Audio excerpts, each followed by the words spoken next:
Good evening and welcome. Welcome to the Museum of Australian Democracy at Old Parliament House for the third annual address on immigration and citizenship. For those of you who do not know me, my name is Jenny Anderson and I'm the Director of the Museum. I commence this evening by acknowledging the traditional custodians of the land on which we meet and acknowledge their elders past and present. I'd also like to acknowledge guests this evening, Mr Andrew Metcalfe, Secretary of Department, Immigration and Citizenship, Professor Marnie Hughes-Warrington, Deputy Vice-Chancellor, Australian National University, Mr Gary Fleming, First Assistant Secretary, Department of Immigration and Citizenship, Professor Fiona Wood, Director of the Burns Service, Western Australia, Mr Martin Bowles, Special Advisor, Department of Immigration and Citizenship, and our dear friend, Dr Mary Elizabeth Corwell. Welcome to you all.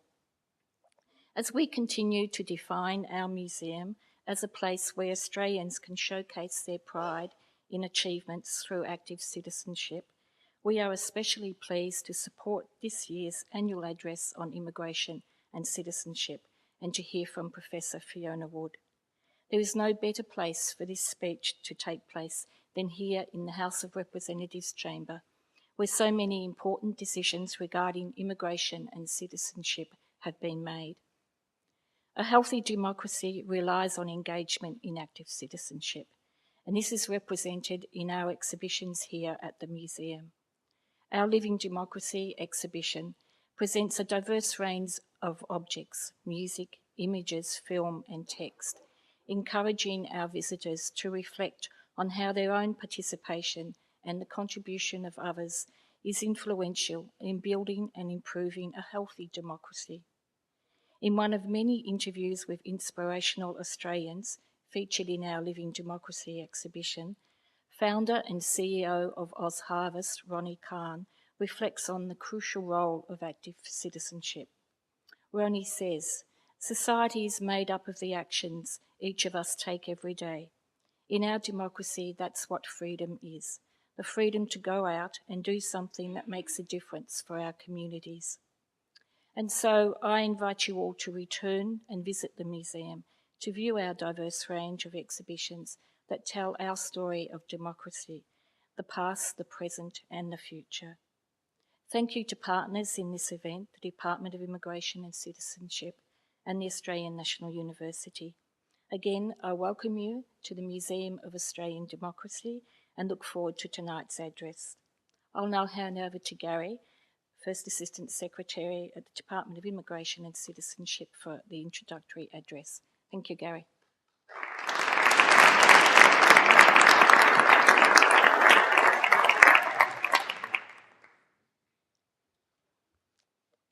Welcome, distinguished guests, ladies and gentlemen. It is an honour to ask to be the Master of Ceremonies for this evening's event, the third year of the Immigration and Citizenship Annual Address.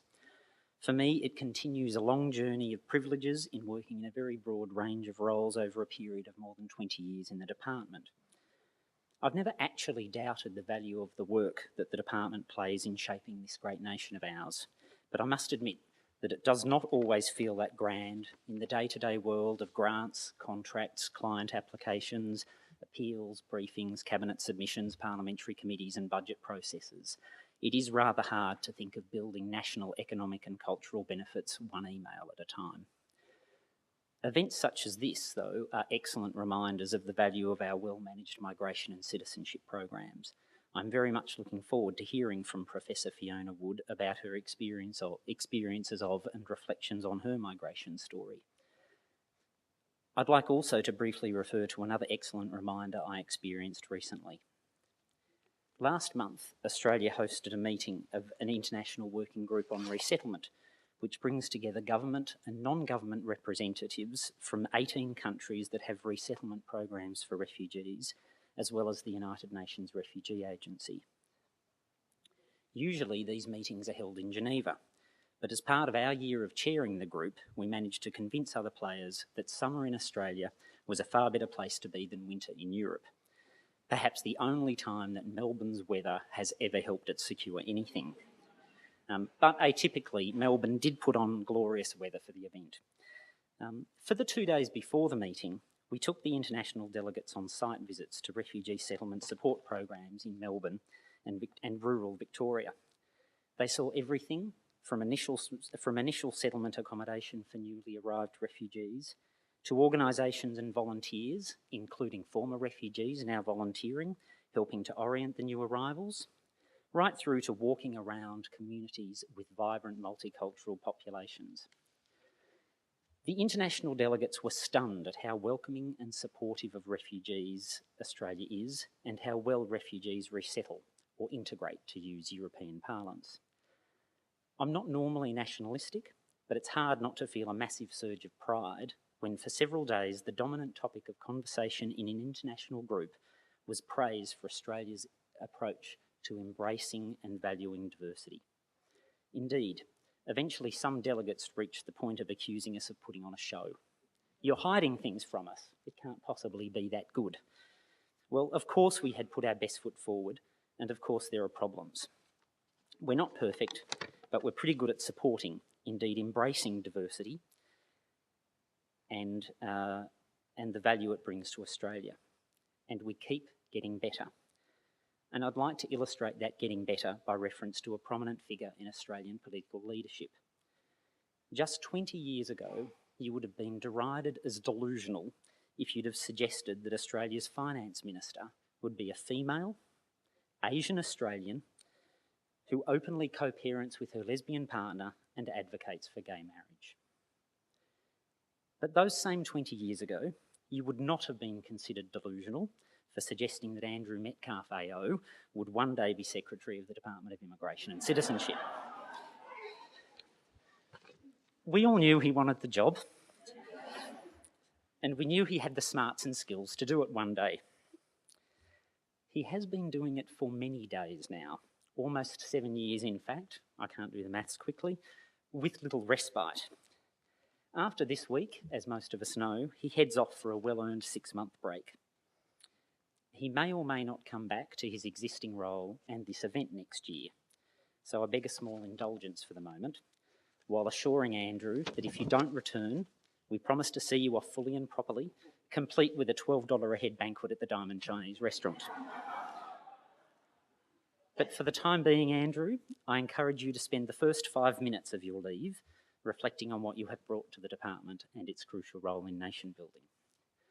There's too much to cover in a brief time, but if I can list a few, it includes advice and support for the government that's absolutely second to none, strong leadership in evolving the department and its culture, good humour and camaraderie, which all of us in the department have appreciated, and the use of obscure words at parliamentary committees, which members and senators never admit to not knowing.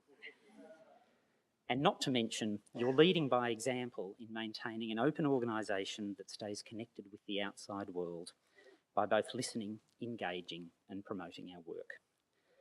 This lecture series, which is Andrew's initiative and one he has enthusiastically promoted, is a fantastic example of this.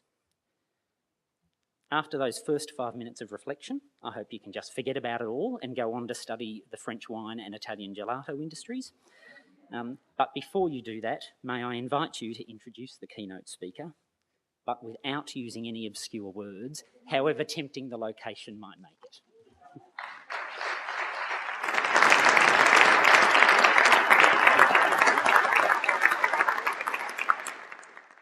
Well, thank you very much, Gary, and good evening, everyone. Can I also join Jenny Anderson in acknowledging the traditional owners of the land on which we're meeting today, the Ngunnawal people, and to acknowledge and sincerely respect their continuing culture and the contribution they make to the life of our region.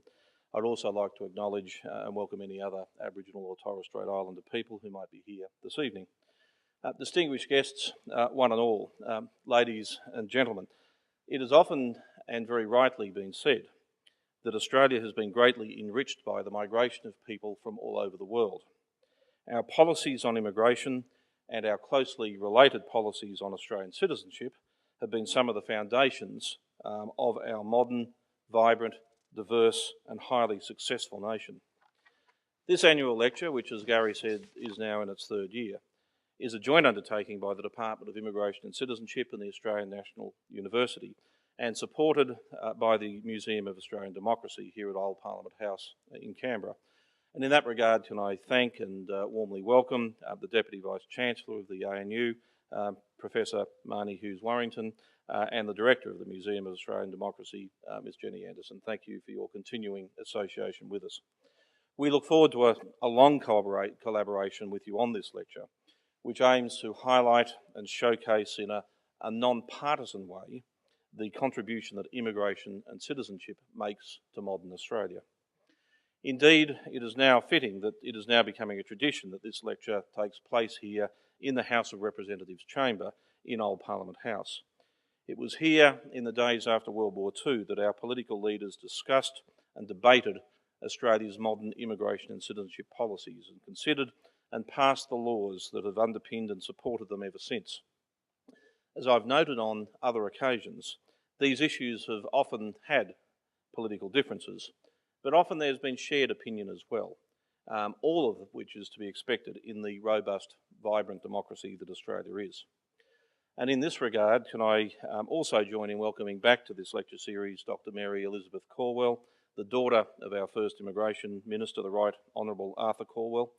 Mary Elizabeth, you are a great friend of the department. Thank you for coming up from Melbourne to be with us again tonight. And colleagues and ladies and gentlemen, please join with me in welcoming Mary Elizabeth.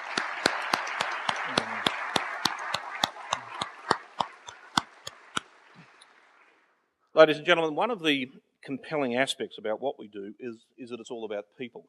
Indeed, as many people know, our departmental motto is people, our business. Each of the more than 7.5 million migrants and refugees who've settled in Australia since our department was created 67 years ago has their own human story. Stories of people looking for a better life, a new beginning, sometimes pursuing a new family relationship or work opportunity, or sometimes simply looking for safety. Stories of hope, optimism, of doing the best for their children and their children's children. As I often say, people migrate to succeed, not to fail. Our past two speakers have looked at immigration from firstly an academic perspective, coming from Professor Ian Chubb, the then Vice-Chancellor of the ANU in 2010, and from a former refugees perspective last year, the Honourable Hugh Van Lee, AO, the Lieutenant Governor of South Australia. Tonight's speaker presents yet another perspective, one more of the countless stories of successful migrants to Australia, but at the same time, a very special story. Professor Fiona Wood, AM, is a plastic and reconstructive surgeon specialising in the field of burns care, trauma and scar reconstruction. She migrated here in 1987. Fiona is the director of the West Australian Burns Service and a consultant plastic surgeon at Princess Margaret Hospital and Royal Perth Hospital. After completing her training in plastic surgery at the University of Western Australia, she became West Australia's first and only female plastic surgeon. Her research as chairperson through the Burn Injury Research Unit at the University of Western Australia and the McComb Foundation is focused on scarless healing. Fiona has also been involved in a number of educational and disaster response programs associated with her interest in burns and has presented and published a large number of papers over the years. In October 2002, she became nationally famous for the help she did in providing the large proportion of survivors of the Bali bombings at the Royal Perth Burns Unit. She built and coordinated a team of 60 doctors and nurses to save the lives of 28 patients, all who had burns to more than 90% of their bodies. At one stage, this medical team worked continually for 5 days to save all 28 patients.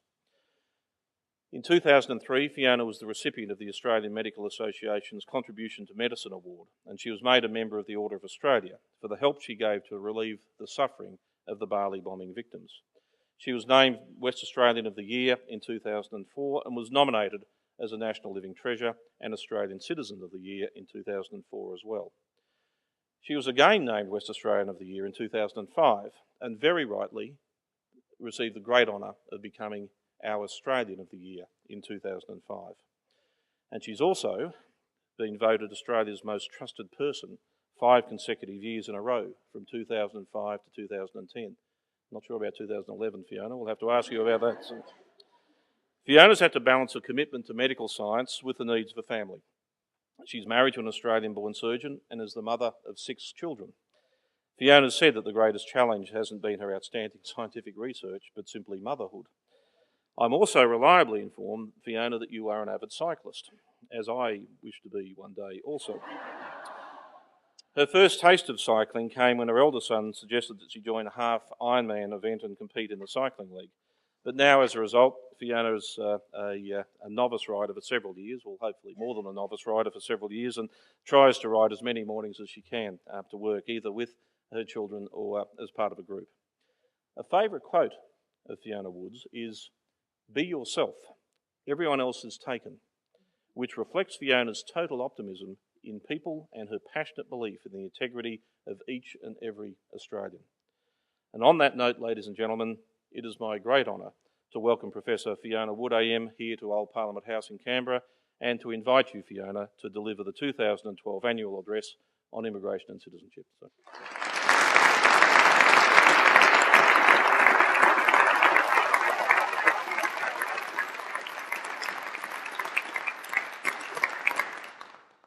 Thank you very much indeed for such a kind introduction. And some of those aspects I will have to come back to. And thank you very much for inviting me here this evening. And certainly when I was asked to come along and deliver the 3rd Annual Address on Immigration and Citizenship, my first thought was, am I an immigrant? And then I thought, well, when I started looking, I thought I'd better do a little bit of homework. And 1 in 4 of us in Australia were born overseas.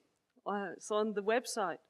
And also on the website, it indicates that we are promoting a multicultural policy such that everybody has the opportunity to belong.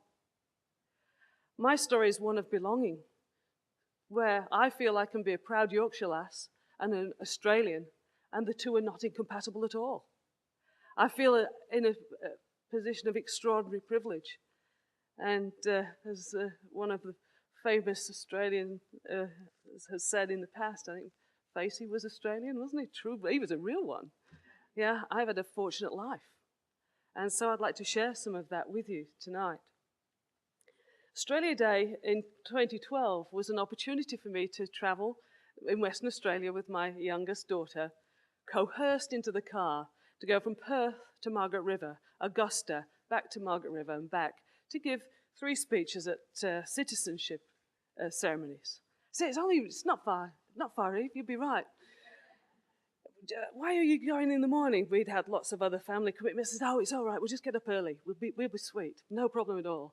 So she dragged herself out, and there we were in our first citizenship ceremony. And it was a really good time for me to reflect on what had happened to me when I took that oath. That was actually in Australia House before I left. I was solo with my husband and friends in there. And it was clear that I caused a little bit of consternation being an Australian on my passport, but an English on another passport when I actually arrived, because I'd been made an Australian actually in England. So it was all very complicated, which became more complicated when we were traveling with number 3, and he was very little. And so I just put him on my English one because it was easier. And then we went to New Zealand. We couldn't get him back in, and they thought we'd take somebody else because he was now overseas, but an Australian born in here. So I kind of got to know this system where you have to do, there's no shortcuts, essentially. And then I started thinking, as I say, Australia Day 2012, about the national anthem. It's one of, every time I hear, I swallow hard. And I thought, when did I really first hear that? And I heard it in Australia House I thought, no, it wasn't in Australia House that day. I heard it the day after I was married. As you know, I'm married to a surgeon from Esperance, Norseman. He was born in Norseman, and then Esperance and Perth. He said to me, it's non-negotiable. You marry me, we live in Perth. I'd known him 3 weeks. It was the best decision I've made in my life, I think. And when it came to it, we eloped and went home to face the music with my father, mother, brothers and sister the next day. And they said, we'll stand him on that table, and if he can't sing Waltzing Matilda, he's an imposter. And he has a real aversion to Waltzing Matilda. And he said, no, but I'll sing Advance Australia Fair. a true blue Aussie. And I think my parents looked at him and thought, well, it sounds reasonable. Yeah. And then we were singing at each ceremony. And I felt very conscious that Evie, my youngest, was with me. And that I had to make her feel a bit more, I had to include her in all this. And so my story developed around the national anthem and around when I was asked, when did you really know that you were Australian of the Year in 2005? My answer was when I heard that playing, and I'm looking down from Parliament House and all those flags, and still makes me swallow hard. But the best time I heard the national anthem, and I'm sure nobody will begrudge me this, was in November in Birmingham in the UK in 2011. My 17-year-old won the Under-19 World Championship trampolining competition. First Australian to win in an environment dominated by Eastern Bloc and Chinese and Japanese kids. She won the first gold medal that Australia had seen in that event in 19 years from before she was born. And when that flag went up and her face was on the big screen with the big bling around her neck, that brought a tear to my eye. And I thought, how amazing our journey has come so far that I can stand here and know all the words of every verse and lead 30 other athletes in singing that at the top of their lungs, singing louder than all the Russians did because they were getting bored with singing it. Yeah. And so it was something that made me very proud. I'm very proud to be Australian. So what makes someone leave their country? What makes someone take that jump?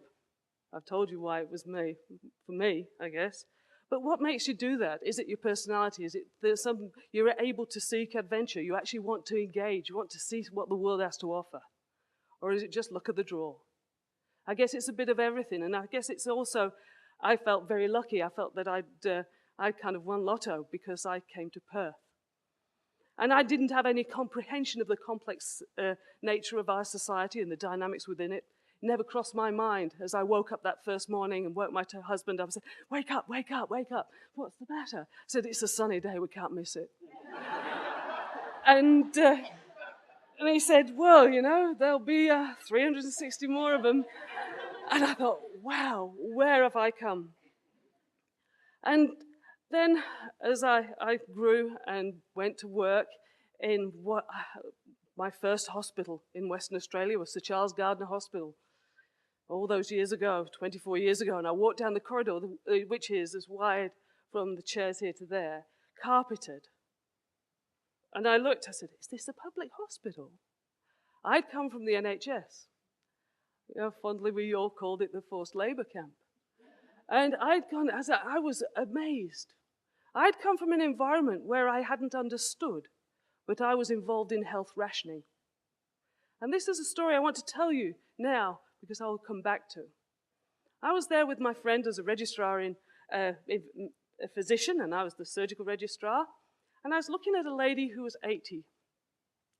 And she was on dialysis, and she had diabetes. And I said to my friend, what's she doing here? And my friend said, dialysis? I know you're a surgeon, but, you know, yeah. I go, yeah, I know, but, you know, she's 80. And my friend's looking at me and saying, yes, and? And I sort of was about to let it slide because I realized I'd said something really stupid. And she says, why? I said, oh, no, I don't know why. I said, well, I've just come from an environment, if you're diabetic and over 60, you're not offered dialysis. And it was the first time I had any comprehension that I had been involved in an environment where there were treatments that could prolong life, improve life, that were not being offered. It's not like that now, in that particular circumstance. As technology has improved and opportunities improved. But it really gave me food for thought. And I remember thinking, I didn't come here to be average. I see average every day and I think it's really sad. I didn't come here to be average. I came here to practice medicine the very best I can. And in order to do that, I realized I had to engage. I had to engage globally, to understand what was out there, such that if anybody was in front of me, I could offer them the very best that was available on this planet, maybe in the future, in the galaxy.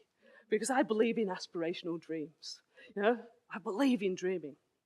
And so there I was in my journey in health. And we've, I guess, engaged in a lot of different things. I went through my training, and December of 1990, I was the registrar and the plastic surgery registrar. January 1991, I was the director of the burns service of Western Australia. There was only one applicant because the alternative would have been very embarrassing. And I had decided that that's what the area I wanted to specialize in, to focus on, to really, really understand how we could improve care for every individual whose life had changed in an instant of whatever reason they were in front of me at that particular point in time. I felt very fortunate because I met people at every turn that were extraordinarily positive, extraordinarily supportive and helpful of me personally in my career and of the system that I was trying to create. Of the multidisciplinary team involves a lot of different people working all on one subject, all focused on that person's life at that particular point in time. So it requires a lot of energy, a lot of resource. I guess particularly, I made a positive and deliberate effort not to engage in negative. I'd learnt that early on. I'd learnt that in my early days at medical school when I couldn't keep my mouth shut, and I told everybody I wanted to be a surgeon, and I was one of 12 girls in my year, and girls don't do that. And so by opening my mouth and putting my head above the parapet, I'd realized there are two things happen. Some people support you, and some people certainly don't. And you can choose. You can choose to engage in the negative or engage in the positive, and for me, it's a no-brainer. So all those people that are negative, I walk on by. And I think it's given me energy to keep going, to engage with those that are positive as we go forward. And so really, when I heard the description of 2002, our patients had up to 90% burn, but not all, by any means, and all didn't survive. 3 patients didn't survive, and 1 died within the first 24 hours. She was the most massively injured, and she was the first to be evacuated. The registrar in Bali, that was my registrar, had just gone on holiday the day before, communicating with us, had made sure that she was the first to come. I contacted her, said, afterwards we talked about why, because he knew in his heart that she couldn't survive. But she had the opportunity to die with her family, and it would be a hard man not to give her that opportunity. The next patient died at 7 days, when we had tried everything we possibly could, but the effects of the blast injury were beyond salvage. And the third person died at 56 days. And that's a hard time. No time is easy. But by then, I've stood with her parents. They've told me that they've lost their other child, the other twin. Please don't lose her. We've worked hard. We've pulled out all the stops. We've looked internationally for anything that possibly can help. And we've come up empty-handed. And after 3 months, that's a hard road. Yet, I remember those people, and I remember them well, because everything we learn means that we do better tomorrow. The first patient I treated with culture skin in 1990 as a registrar changed the lives of many, many people who came afterwards. It's only by learning the hard lessons that we get better. I think maybe it takes a huge lateral jump, but when I was thinking about coming here this evening, I was thinking about history.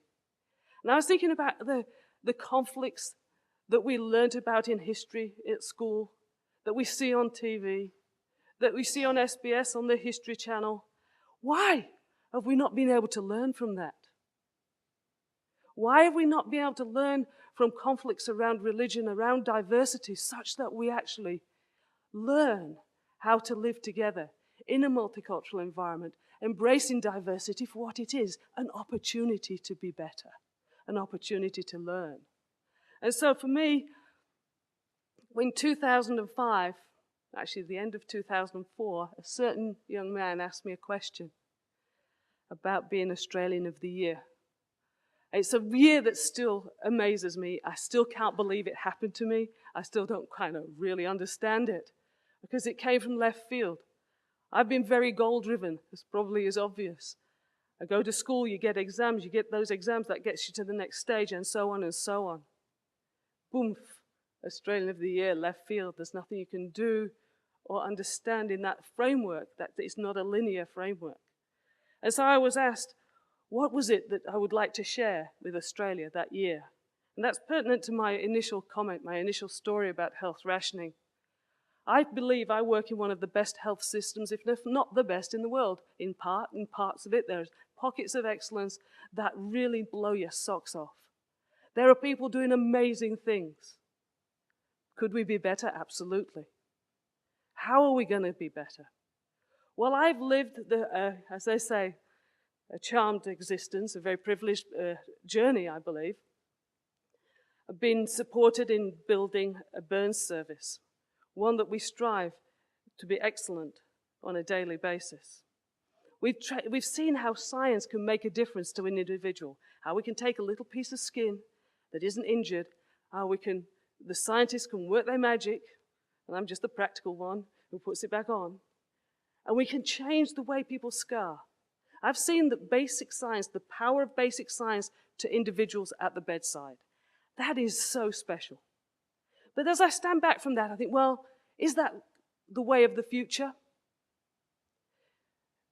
If we want a health service of excellence, if we want a society of excellence, then we all have to understand we're in this together. And we have to take responsibility. Responsibility for our health, our wellness, and our education. And such that we can change the health budget. Sure, a few people not far from here will be happy to hear that. And I'm going to, since that time, since 2005, I've become passionate about prevention and first aid because I know you can actually change the health budget by 30 seconds of education. So you're going to get that 30 seconds of education right now. Because every time I stand up, I say this. Even when I go stand up to do the washing up, the kids go, oh, sit her down. She's going to give a speech. Yeah. So if you see a young child, a cup of coffee down the chest, or in the coffee shop on the weekend or whatever, you remove the clothes. If the skin comes with it, it was always going to. But you can reduce that injury by 80% in a child's scald by cool, clean water. 15 to 18 degrees, and if you can pour it on, that's ideal. If you can't, you just keep changing the serviettes maybe at the table. You feel they get warm very quickly. You take the energy out of that for 20 minutes, or you will reduce that by 80%. Now, everybody in this room can change the health budget because that child will then go, have dressings, heal, maybe require some protection for a short period of time. The alternative is requiring skin grafting, pressure garments, scar management, to the point at which you require reconstructive surgery when you're 16 and want to go to the school ball and wear a dress the same as your friends. The cost differential is 1 to 20 for a simple scald, which happen every day. As I said, I could speak long on prevention. I could speak long on education. But it's a very small example of how a small aspect of information, of knowledge, can change lives. You'll change the child's life. You'll change, certainly, the parents' lives. Because often I say to the teenagers, you don't remember this, but your mother will never forget. And so we are in a position of extraordinary privilege. It isn't equally distributed. We've got work to do. I think we have 1 in 4 of us born overseas. Certainly, that's something that we should be proud of. We see people achieving in all different walks of life from all different areas. That's something we should be proud of. In an environment, again from the website, where over 260 languages are spoken in this country. And I have to confess, it's not me. I do Yorkshire and English. And from 270 ancestries, that is something to be extraordinarily proud of. You know, how do we then translate that? How do we actually think about our diversity and make it our strength and lead the world? As I've said, I'm a dreamer. Yeah, I talk about, when I'm talking about birds, I talk about the Star Wars. You know, because that's science fiction, maybe one day. And when the stormtroopers blow Luke Skywalker away, they put him in a Bacta tank and he regenerates, just as handsome as before. I just want a Bacta tank. You see, all our research, all our energies in that particular field is moving us, inching us slowly towards that. But we'll never get there unless we have aspirational dreams. We'll never have a society dependent upon the integrity of each and every one of us rather than the intellect of a few, unless we dream. Unless we understand what opportunity diversity brings to the table and actually make the choice. With every choice we make as an individual, it has an impact on our society. We can choose exactly which way we go. Are we going to make a choice such that we can lead the world and give them an example of how people can live together, or not? And I'm going to leave you with words from Lieutenant General John Sanderson. He welcomed me home on the day after Australia Day in 2005. I'd seen him and I'd heard him speak, and I thought he was an amazing person. And he said, some of the things he said really resonated with me, and there I was meeting him in his house. And I thought, oh, it's a really nice house, government house in Perth. And there I was, and I was like, well, with all the kids looking like their stunned mullets, and because they couldn't quite work out what had happened to us. And that journey I've had, as I said, has been fantastic, because I've met all sorts of amazing people, inspirational people, and he's one of them. I've also met an awful lot of people, ordinary people, with great good news stories. So, in his words, it is a complex and chaotic world, but it is laden with opportunity to build something better. It is only through cooperation and trust that this can be done. That is what our dialogues should be about. He said that when he was talking about the Australian Constitution being drafted in the 1890s, and whether it was still relevant today, or how we had to engage in dialogue such that we could make it relevant today. That's, I'm sure you agree with me, inspirational words from an inspirational individual. As I said, I've met many of them, and that is a privilege, something that I hold dear. And I've also met many inspirational patients who have recovered from inconceivable injury to embrace life. I hold that dear. But what I would like you to really take from me tonight is, for me, Australia is one good news story. I am the world's greatest optimist, self-confessed, and I've had a charmed run. More of us could have. If we look at everybody and see the uniqueness in them. I've said many times that I'm a great believer in that everybody is unique and special.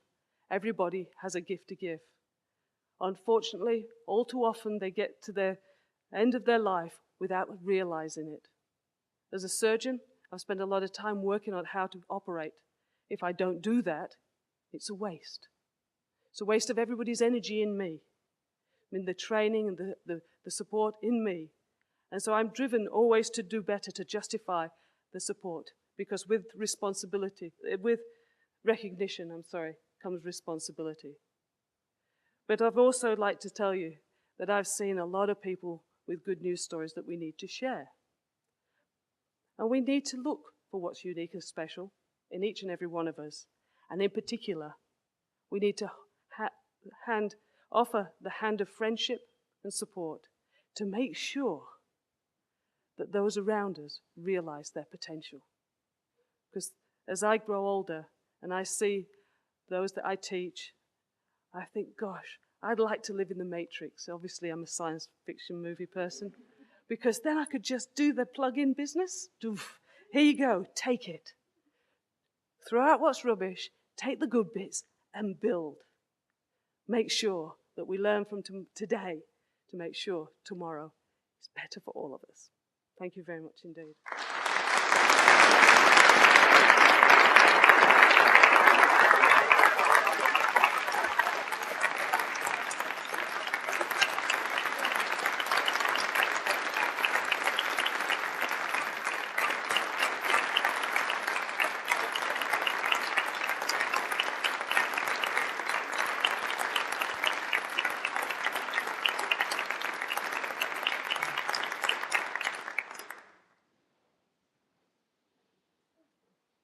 I think I'd like to hear that again. Would you like to join me again in thanking Fiona for that quite inspirational and extraordinary story?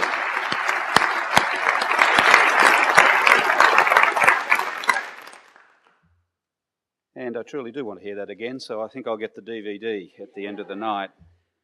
Look, we are all much the richer for hearing your experiences tonight, Fiona. Just as our nation is richer for the enormous contributions you have made to our society, and in particular to medical science in Australia in the field of burn care, trauma and scar reconstruction. Your remarkable dedication to and achievements in the field of medicine is a great example of the significant contribution you and millions of other migrants continue to make to our economy, society and culture. Those of you who don't know me, my name's Martin Bowles, and I'm relatively new to immigration, being here for about 3.5 months.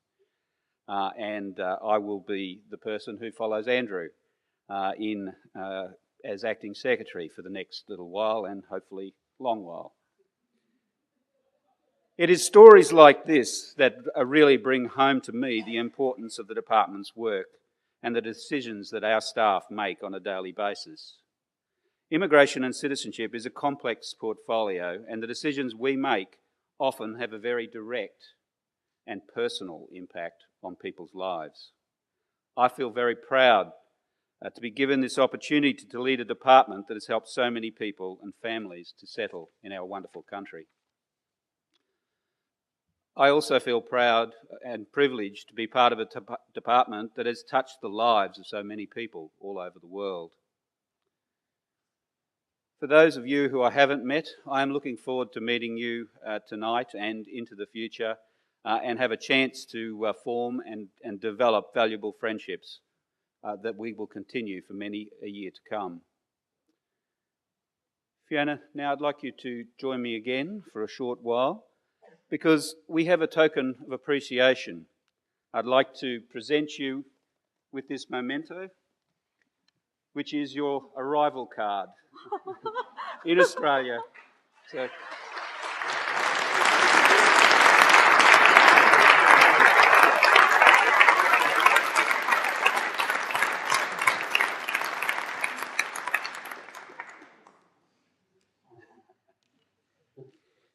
had to go to that different name then, Fiona. So again, thank you, Fiona. That was truly a wonderful talk tonight. Before I hand over to Professor Marnie Hughes-Warrington, I just also want to also acknowledge Andrew Metcalf and thank Andrew for the many years of dedication in the Department of Immigration and Citizenship.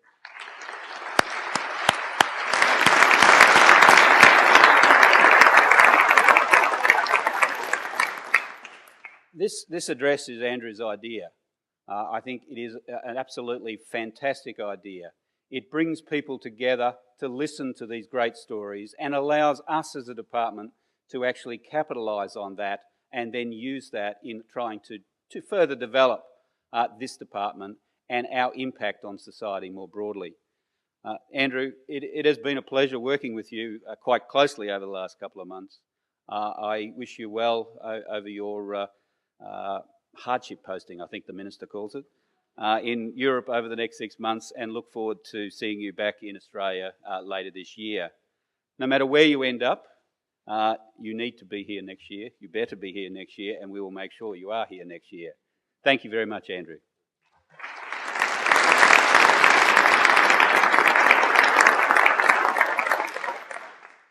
Now for some closing remarks. I'd like to call on Professor Marnie Hughes-Warrington, who is the Deputy Vice-Chancellor at Australian National University. Welcome, Marnie.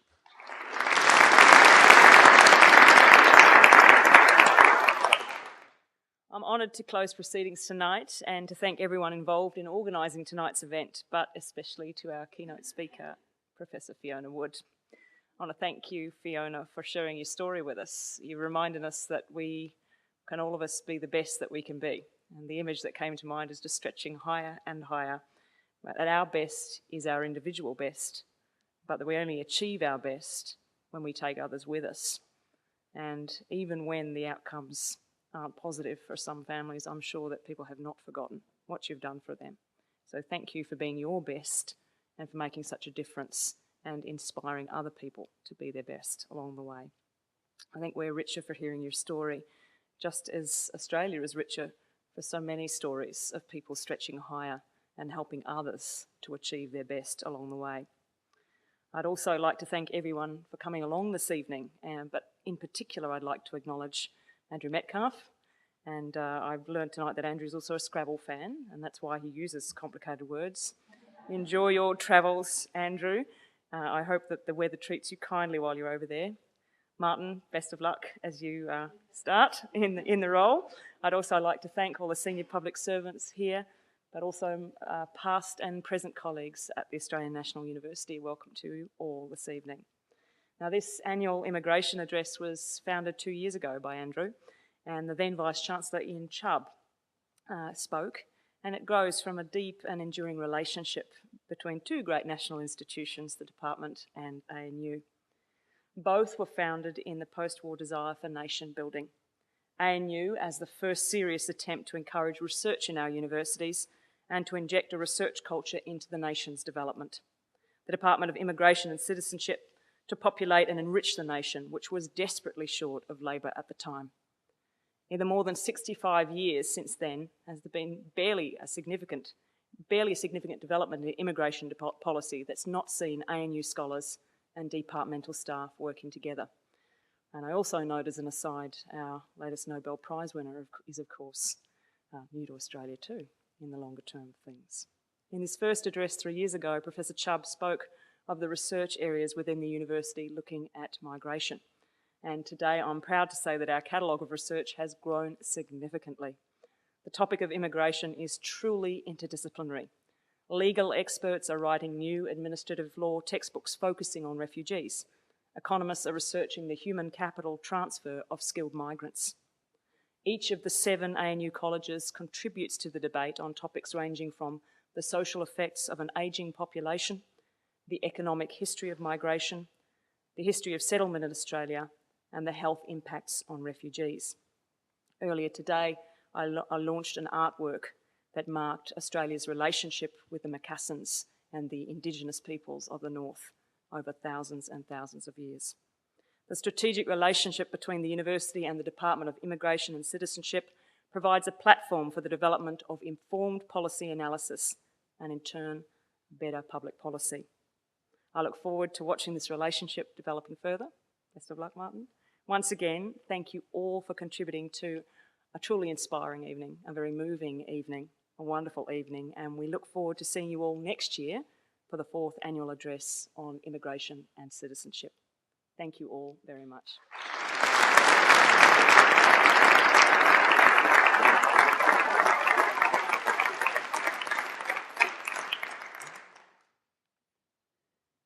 Ladies and gentlemen, friends and colleagues, that concludes the formal proceedings for tonight's event. On behalf of the Department of Immigration and Citizenship, I'd like to thank Professor Fiona Wood AM, Professor Marnie Hughes-Warrington, Andrew Metcalfe AO and Martin Bowles PSM. A big thanks also to Jenny Anderson and her staff for their warm hospitality here at Old Parliament House. And would you please join me thanking them all one more time in the usual manner.